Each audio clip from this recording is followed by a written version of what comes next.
네, 여기 묵상 간증 나도 주님과 식사할래요입니다. 저는 큰 아들을 병으로, 둘째 아들을 교통사고로 잃는 고난으로 예수님을 인격적으로 만났습니다. 그런데 재작년 남편의 죽음까지 겪게 된 후로 누군가 갑작스럽게 사라지는 것에 대한 트라우마가 생겼습니다. 그래서 막내 아들이 집에 늦게 들어올 때면 불안한 마음에 전화를 걸어 아들 어디야? 라고 묻습니다. 그리고 집 앞이라는 아들의 짧은 음성에 안심하곤 합니다. 그러나 금방 올 것 같던 아들이 들어오지 않으면 저도 모르게 다시 심한 불안이 올라옵니다. 저는 그동안 두려움을 감춘 채 믿음이 있는 척 포장하며 고난이 올 때마다 새벽 기도와 작전 기도, 전도 폭발 훈련, 금식, 11조 등 경건한 모양을 다 갖추고 죽게 달려갔습니다. 하지만 그럴수록 피해의식만 커져 주님과 식사하는 세리와 죄인들과 같이 즐겁게 신앙생활하는 지체들을 보면 괜히 심통이 났습니다. 그래서 금식을 운운하는 요한의 제자들처럼 공연히 트집을 잡곤 했습니다. 이런 제게 주님은 내가 나를 잡는 게 아니라 내가 너를 잡고 있으니 두려워하지 말라고 하십니다. 연약한 나의 모습을 인정하고 그럼에도 불구하고 나를 사랑하시는 하나님의 무조건적인 사랑을 붙잡으라고 말씀하십니다. 이제는 그만 율법적인 신앙생활에서 벗어나 하나님의 긍휼을 덧입으라고 말입니다. 생배 조각을 붙인 낡은 옷처럼 새 포도주를 넣은 낡은 가죽 부대처럼 언제 터질지 모르는 자기 열심을 내려놓고 주님이 하시는 구원의 일을 믿음의 눈으로 보라고 하시는 것 같습니다. 그동안 상처를 핑계로 형제들을 판단하며 예수님의 일을 막은 바리새인이 바로 저라는 것을 깨닫습니다. 주님은 이런 상처투성인 저를 잡아주시며 피해의식에서 나와 주님의 시선으로 형제들을 보라고 하십니다. 하나님의 사랑이 머리에서 가슴으로 내려옴을 느낍니다. 말씀 묵상으로 진정한 안식을 누리게 하신 주께 감사드립니다. 적용하기입니다. 판단이 올라올 때면 하나님의 은혜를 생각하며 그날의 큐티 말씀을 잠시 떠올려 보겠습니다. 제가 큐티한 내용을 지인과 나누며 자연스럽게 복음을 전하겠습니다. 네, 정말 이 묵상 간증을 통해서 우리가 알 수 있는 그 주님과의 친밀함은 식사에 있어요. 예수님과 이렇게 식사하듯이 친밀함 가운데서 살아가고 있는지, 아니면 친밀함과는 또 이렇게 거리가 멀고 예수님이 어울리실 만한 사람들과 우리가 못 어울리고 있다면 그것은 경건주의 또 형식주의라고 볼 수가 있습니다. 그래서 정말 예수님이 함께 어울리셨던 죄인들, 세리, 창녀, 이들과 과연 우리는 얼마나 잘 어울리고 있는지가 진정한 경건임을 봐야 하는 것이겠죠. 오늘은 이 마태복음 9장 9절부터 17절까지인데요. 예수님께서 드디어 이 마태를 부르시는 내용이 또 나옵니다. 9절에요. 예수께서 그곳을 떠나 지나가시다가 마테라 하는 사람이 세관에 앉아 있는 것을 보시고 이르시되 너는 나를 따르라 하시니 일어나 따르니라 라고 해서요. 세리는 로마의 권력을 얻고 백성들을 착취하던 사람들이었거든요. 근데 로마 정부가요, 무려 세금도 10가지 넘는 세금을 유대인들에게 부과했습니다. 그러니까 유대인들은 세금도 내야 되지, 또 이렇게 하나님 앞에 드려야 되는 제물도 있지. 그러다 보니까 이 세리는 증오와 멸시의 대상이었어요. 그러니까 이런 생각이 있었던 거죠. 저 사람들은 회개해도 구원받지 못할 사람들이야 라는 이런 것들이 유대인들에게는 기본적으로 깔려 있었다라는 겁니다. 근데 좀 의문인 게 있어요. 뭐냐면 지금 이 마태복음 9장 9절부터 17절에 오기 전까지 예수님은 나병 환자도 만나시고 중풍병자도 만나시고 귀신 들린 자도 만나셨습니다. 그러나 그들 보고 나를 따르라고 하진 않으셨어요. 근데 왜 지금 이 마태복음은 나를 따르라고 하셨을까요? 그것은 나병 환자, 중풍병자, 귀신 들린 자는 죄의식에 대해서는 아마도 이렇게 없었을 수도 있어요. 근데 지금 이 세리라는 직업은요, 아무리 돈이 많아도 스스로 죄의식을 느낄 수밖에 없거든요. 백성을 착취하고 늘 욕을 먹고 있으니 어떤 풍요로움이 있어도 곤고한 사람들이죠. 그러니까 누굴 제자로 부르시냐?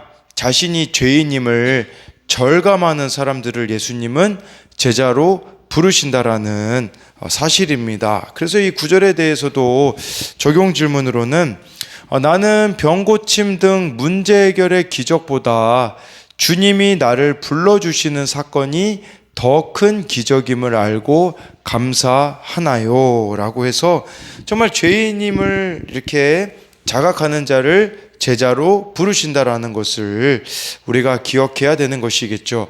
10절에 예수께서 마태의 집에서 앉아 음식을 잡수실 때에 많은 세리와 죄인들이 와서 예수와 그의 제자들과 함께 앉았더니 라고 해가지고요. 마태가요, 예수님이 부르신 것에 대해서 감사해서 자기 집에서 잔치를 벌입니다. 어떻게 보면 이게 또 그 세리로서의 직업의 은퇴라고 볼 수가 있는 것이겠죠. 근데 여기 10절에 마태의 집에 앉아, 또 10절 이제 마지막 부분에 함께 앉았더니, 이 두 번 앉았다라는 단어가 나온다라는 것은 예수님은 유대인들이 혐오하던 세리와 죄인들과 함께 식사 교제를 나누셨다라는 것이 얼마나 그들을 아끼시고 사랑하셨는지를 드러내고 있다라는 것을 강조해주고 있는 겁니다. 아마 여기 죄인들의 목록에 창녀들도 있었을 수 있어요. 왜 그러냐면 제가 어느 글을 읽어보니까 세리들이 막 착취하고 돈이 많잖아요. 그 마음이 공허하니까 창녀들과도 부적절한 관계들을 많이 맺었다고 하더라고요. 그러니까 마태가 자기와 함께 했던 자들을 예수님께로 또 이렇게 인도해주고 있는 것이겠죠. 그러니까 마태가 세리였으니 어울리는 부류도 역시 세리와 죄인들이겠죠. 그러니까 우리가 예수님을 좇는다라는 게 무슨 말이겠습니까? 나와 어울리던 사람, 내 옆에 있는 사람들이 예수님을 만나도록 인도해야 한다라는 것이에요. 그리고 이 10절에서 마태에서 우리가 배울 수 있는 점은 주님을 좇기 위해 세리를 그만두었잖아요. 근데 많은 사람들이 이것은 너무 힘든 적용이기 때문에 대부분 하던 일이 망하고 나서야 이렇게 주님을 좇는 경우들이 많이 있다라는 것이겠죠. 근데 예수님 만난 사람들은요, 그 자리에서 좇습니다. 우리 삭개오만 봐도 알 수 있지 않습니까? 삭개오는요, 마태는 세리였지만 삭개오는 세리장이었었잖아요. 그러니까 우리는 망해서 주님을 좇는 자들이 아니라 말씀이 깨달아져서 주님을 좇는 자들이 되어야 된다라는 것을 이 10절을 통해 볼 수 있는데요. 이 10절에 대해서도 우리가 적용해 볼 수 있는 것은 내가 찾아가야 할 내 부류의 사람들은 누가 있습니까? 예수님을 믿고 나니 말이 통하지 않는다고 안 믿는 가족과 문제 많은 친구들을 멀리 하나요? 아니면 그들에게 내가 만난 주님을 소개하나요? 라고 해서요. 진짜 우리가 예수님의 진정한 제자라면요, 문제 많은 사람들을 찾아가게 되어줘야 되는데, 근데 오늘 말씀에요, 두 종류의 사람들이 나와요.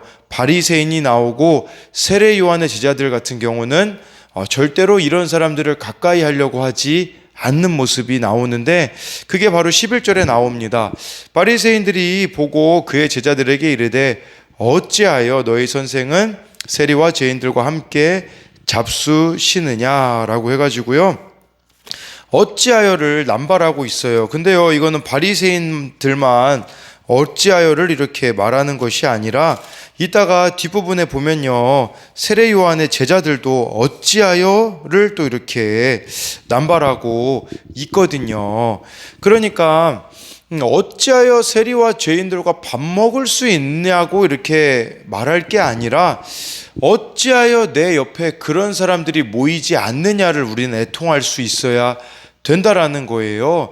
내가 진짜 경건하잖아요. 진짜 하나님을 사랑하잖아요. 그럼 여러분 주변에 세리와 죄인 같은 사람들이 있어야 되는 거거든요. 근데 내가 이런 자들을 가까이 하고 있지 않는다면 이것은 지금 나의 신앙에 뭔가 문제가 있다라는 거죠. 홀리루트 수련회 선교 특강 시간이 있었는데요. 탈북민이시면서 전도사로 이제 교회를 개척하신 분의 이야기를 저는 다 듣지 못하였지만 마지막 부분에 이제 그분들을 이렇게 돌보시는 그 최솔 목사님이 그런 이야기를 하시더라고요. 왜 한국의 탈북민 교회가 지금 따로 개척되어지고 있는지를 물으시더라고요. 답을 내려주시는데 한국 교회 안에 탈북민들이 들어갈 수가 없대요. 그 교회 안에서 너무나도 많은 차별을 당해서 따로 교회를 개척하여 모일 수밖에 없다라고 이렇게 이야기를 하시더라고요. 이 11절에 나오는 바리새인의 모습과 너무 흡사하죠. 세리와 죄인들과는 어울리기가 싫은 거죠. 그러니까 교회 안에서도 얼마나 많은 이런 또 차별들이 일어나고 있는지도 우리가 생각해 봐야 한다라는 것이겠죠. 그래서 이 11절에 대해서 적용 질문은 함께 어울리기 싫은 사람이 있습니까? 누구 때문에 구역 예배에 가기가 싫어지나요? 이것도 우리가 생각해 봐야 되는 것이겠죠. 12절에 예수께서 들으시고 이르시되 건강한 자에게는 의사가 쓸데없고 병든 자에게라야 쓸데 있느니라. 누가 예수님을 필요로 합니까? 병든 자, 자기가 죄인이라는 것을 아는 자들이 예수님을 가까이 한다라는 것을 말씀해 주고 있습니다. 그래서요, 이게 그렇다면 우리도 그런 의미가 되겠죠. 진정으로 우리가 예수님을 좇는 자가 된다면요, 잘 먹고 잘 사는 사람, 몸도 정신도 건강한 사람을 우리가 찾는 게 아니라 병든 자와 힘든 자를 찾아다니며 우리가 이렇게 찾아다녀야 되는 건데, 근데요, 이런 사람들 찾아다니면 도와줄 일만 생길까봐 우리는 우리의 이 본성은 작고 쓸데 있는 사람들 이렇게 찾아다니려고 하는 모습들이 있는 것이겠죠. 그래서요, 이 12절에 대해서도 적용할 수 있는 부분은 나는 의사이신 예수님이 필요한 병든 자임을 인정하고 오늘도 죄인을 부르시는 예수님께 응답하고 있습니까? 그러니까 내가 죄인임을 고백한다라는 것은 오늘 예수님을 필요로 한다라는 뜻이거든요. 근데 내가 오늘 예수님을 필요로 하지 않는다라는 것은 내 스스로가 죄인이 아니라고 생각하고 있기 때문이라는 것이에요. 그러면서 13절에요, 예수님은 너희는 가서 내가 긍휼을 원하고 제사를 원하지 아니하노라 하신 뜻이 무엇인지 배우라. 나는 의인을 부르러 온 것이 아니요 죄인을 부르러 왔노라 하시니라 라고 해서요, 여기 내가 긍휼을 원하고 제사를 원하지 않는다라는 것은 호세아 6장 6절을 예수님이 인용하셨습니다. 근데요, 히브리어로는 이네라고 나와 있는데 이 히브리어를 헬라어로 번역한 70인용 성경에는 긍휼이라고 나와 있어서 이 마태는 70인용 성경을 이렇게 가지고 온 거라고 볼 수가 있어요. 그래서 예수님은 하나님은 긍휼을 원했다라고 말씀해 주고 있어요. 그러니까 이 긍휼이라는 단어는 하나님을 우리가 바르게 사랑한다면 이웃을 향하여서 긍휼을 베풀 수밖에 없다라는 것을 말씀해 주는 것이에요. 그러니까 외형적이고 형식적인 제사보다 진정으로 하나님과 이웃을 사랑하는 것이 하나님이 원하시는 것이라는 거죠. 근데 이게 사라져 버리니까 점점 어떻게 되냐면요, 외형적이고 의식적인 것이 하나님을 사랑해야 되는 그 사랑의 자리를 대신 차지해 버렸다라는 겁니다. 그렇기에 스스로 죄인이 아니라 의인이라고 생각하는 바리새인들은요, 예수님이 도우실 수가 없어요. 그리고요, 이 바리새인들은요, 다른 사람의 아픔도 도울 수가 없는 거예요. 사람은 고쳐 쓰는 게 아니라고 생각하며 편견과 교만으로 병들어 있다라는 거죠. 하나님 앞에 죄인이라는 것을 알지 못하는 사람은요, 다른 사람이 무엇 때문에 아프고 상처받는지를 전혀 모르는 겁니다. 그래서 이 13절에 대한 적용으로는요, 술과 담배 중독으로 병들었나요? 우울함과 분노로 정신의 병이 들었습니까? 긍휼과 회개 없이 형식적인 예배만 드리는 영적인 병에 들었습니까? 병든 것이 인정하기 싫어서 의사이신 예수님은 쓸데없다 하며 나도 남도 더 아프게 하고 있지는 않습니까?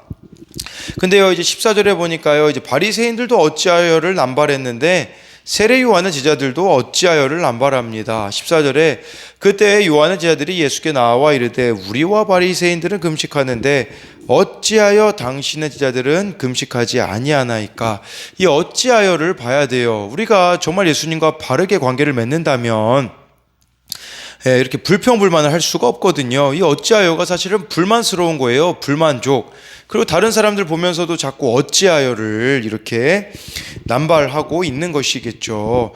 그러니까 세례 요한 제자들, 세례 요한이 잡혀 있으니까 세례 요한 제자들은 얼마나 이렇게 마음이 애타겠어요. 그러다 보니까 자기들은 금식하고 있는데 문제는 아니 예수님하고 예수님 제자들은 왜 금식을 안 하냐라고 지금 따지고 있는 거예요. 네. 당신의 제자들은 금식하지 않냐고 말하지만 사실은 예수님을 말하는 거거든요. 예수님, 왜 당신은 금식 안 합니까? 이렇게 따진다라고도 볼 수가 있는 거거든요. 그러니까 예수님이 금식을 안 하고 계시면, 거기에도 다 뜻이 있는가 보다 생각해야 되는데, 지금 이 세례 요한의 제자들은 자기 확신이 앞선 거죠. 자기 확신이 앞서면 어떻게 되냐? 예수님이 틀렸다고 생각하는 겁니다. 자기 생각과 자기 확신과 자기 의로움으로 꽉 차 있기 때문에 예수님이 들어갈 수가 없는 것이겠죠. 네. 근데요, 지금 이 타이밍은요, 감옥에 갇힌 세례 요한을 위해 금식해야 하고 기도해야 될 때도 있지만 이때 예수님은 중요한 일이 무엇이었겠습니까? 세리와 죄인들을 위해 먹고 마시는 것이 이 시간에서는 중요했다라는 겁니다. 그래서 이 14절에 대한 적용 질문도 내가 옳고 그름을 따지고 있기에 어찌하여를 외치고 있는 게 있지는 않습니까? 하나님의 100% 옳으심을 나는 인정하고 있습니까? 이게 인정이 안 되면 하나님을 향하여 우리는 어찌하여를 이렇게 남발할 수밖에 없다라는 것이죠. 15절에요. 예수께서 그들에게 이르시되 혼인집 손님들이 신랑과 함께 있을 동안에 슬퍼할 수 있느냐? 그러나 신랑을 빼앗길 날이 이르리니 그때에는 금식할 것이니라 라고 해서요. 다 금식할 때가 있다라는 거예요. 근데요, 실제로 유대인들은요, 금식하는 절기랑 결혼식이 겹치면 금식하지 않았다고 해요. 그러니까 지금은 신랑과 함께한, 예수님과 함께하는 잔치 날이기 때문에 금식은 이후에 예수님이 십자가에서 죽으시고 부활하시고 그 이후에 해도 늦지 않다라는 것이죠. 사실 금식의 목적은요, 이사야 58장 6절을 보면 알 수 있거든요. 내가 기뻐하는 금식은 흉악의 결박을 풀어주며 멍에의 줄을 끌어주며 압제당하는 자를 자유하게 하며 모든 멍에를 꺾는 것이 아니겠느냐. 금식의 목적은요, 내 소원 이루기 위한 게 아닙니다. 욕심과 상처로 결박된 내 삶이 변화되기 위하여서, 정욕과 탐심에서 자유하기 위하여서 하는 거예요. 더 쉽게 말하자면 내가 깨지고 변화되기 위하여서 하는 것이라고 볼 수 있어요. 이웃을 보는 나의 태도도 여기에 포함이 되어지는 거겠죠. 다른 이웃을 바라보는 그 나의 태도도 바뀌기 위하여서 하는 것이 금식인 것이죠. 네, 그래서 이렇게 중요한 것은 신랑과 함께 있는 게 중요합니다. 신랑이신 예수님과 함께 하면요, 네, 말씀이 들리고 순종을 잘하게 되어지고, 예수님하고 친하게 되면요, 형식을 넘어서고 가야 할 때 가고 서야 할 때 서고 금식해야 할 때 하고 기도해야 할 때를 잘 분별하게 된다라는 것이겠죠. 그래서 이 15절에 대한 적용 질문도 나의 소원이 이루어지기 위해 금식하고 있지는 않습니까? 아니면 하나님께서 슬퍼하실 일에 금식하며 매달리고 있습니까? 형식을 넘어서기 위해, 때를 분별하기 위해 늘 신랑이신 예수님을 가까이 하고 있습니까? 16, 17절을 보면요, 생배 조각을 낡은 옷에 붙이는 자가 없나니 이는 기운 것이 그 옷을 당기어 헤어짐이 더하게 됨이요. 17절에 새 포도주를 낡은 가죽 부대에 넣지 아니하나니 그렇게 하면 부대가 터져 포도주도 쏟아지고 부대도 버리게 됨이라. 새 포도주는 새 부대에 넣어야 둘이 다 보존되느니라 라고 해가지고요, 그 당시는요, 병이 없어서 가죽 부대에 포도주를 담아서 보관했거든요. 근데 새 가죽으로 만든 부대는 술을 이 포도주를 넣는 만큼 늘어나서 많은 양을 담을 수가 있었어요. 근데 낡은 부대는요, 가죽 부대는 이미 이게 팽창되어 있는데 거기다가 새 포도주 넣으면 더 이상 늘어날 수가 없어서 찢어지게 되는 거였었거든요. 그러니까 여기서 강조점은 나는 새 부대인가 헌 부대인가에 따라서 포도주를 담을 수 있는 양이 정해진다라는 것을 보여주는 거예요. 그러니까 여러분들이 새 포도주라면 늘 은혜가 공급되어지기 때문에 나의 삶의 지경이 넓어지는 거예요. 쉽게 말하자면 내가 새 가죽 부대라면 전에는 사랑하지 못했던 사람들을 사랑하게 되어지고 전에는 공감하지 못했던 사람들을 공감하게 된다라는 거예요. 근데 내가 여전히 그대로 삶이 살아가고 있다면 낡은 가죽 부대예요. 여러분들이 낡은 가죽 부대라면 여전히 끼리끼리에 매이게 되는 겁니다. 사랑하고 싶은 사람만 사랑하고 사랑해야 되는 사람을 외면하는 자로 살아가는 것이 바로 낡은 가죽 부대라고 할 수가 있는 거예요. 근데요, 여기 이 17절에요. 17절에 부대가 터져, 이 터져라는 단어가 딱 성경에 2번 나오거든요. 한 번이 또 언제 쓰이냐? 마태복음 7장 6절에 쓰였어요. 거룩한 것을 개에게 주지 말며 너희 진주를 돼지에게 던지지 말라. 그들이 그것을 발로 밟고 돌이켜 너희를 찢어 상하게 할까 염려하라. 찢어 상하게 할까라는 단어랑 여기 나와 있는 터져라는 단어가 같이 나와 있는 거예요. 이걸 받아들이지 못하는 자들은 바로 여기 나와 있는 돼지, 여기 이걸 받아들이지 못하는 자들은 개와 돼지에게 거룩한 것과 진주가 어울리지 않는 것과 동일하다라고 이렇게 말씀해주고 있는 거예요. 그래서 예전의 가치관으로 계속해서 살아가게 되어진다면 이렇게 찢어지고 터지는 것들이 나타난다라고 말씀해주고 있는 것이겠죠. 그래서요, 이 세수를 새 부대에 담는 것은 낡은 가치관으로는 할 수 없는 적용을 실천하는 겁니다. 세수를 새 부대에 담으려면요, 방법은 간단해요. 내가 변하면 됩니다. 그래서 내가 변함되어지고 있는 사람은요, 환경을 탓하지 않아요. 어찌하여를 말하며 남을 원망하거나 판단하지 않습니다. 그렇기에 내가 늘 변화되어져 가야 되는 자들이 새 가죽 부대라는 것이겠죠. 그래서요, 마지막으로 이것에 대한 적용 질문은 각종 중독과 죄에서 헤어나지 못하는 변화되어야 할 가족이 있습니까? 그들이 변하기를 원하면서 나의 낡은 집착과 편견을 갖다 붙이며 찢어지게 하지는 않습니까? 내가 변하는 새 부대가 되는 것이 그들을 변화시킬 수 있는 지름길임을 믿나요? 라고 해서요, 예수님보다 앞서지 맙시다. 오늘 말씀의 결론은 그거예요. 이 바리새인들이, 세례 요한의 제자들이 예수님보다 앞서잖아요. 늘 우리는 어떤 상황에서든지 예수님의 말씀이 옳으심을 믿고 그 말씀을 따라 나를 변화시켜 나가는 것이 새 가죽 부대로서의 삶이라는 것을 기억하면서 오늘도 예수님과 함께 식사하는 이 마태가 되셔야 돼요. 내가 죄인임을 알고 예수님과 함께하며 예수님이 말씀하실 때 순종하는 자들이 되게 하여 달라고 우리가 우리 자신을 바꾸는 적용을 하는 자가 되기를 소망합니다.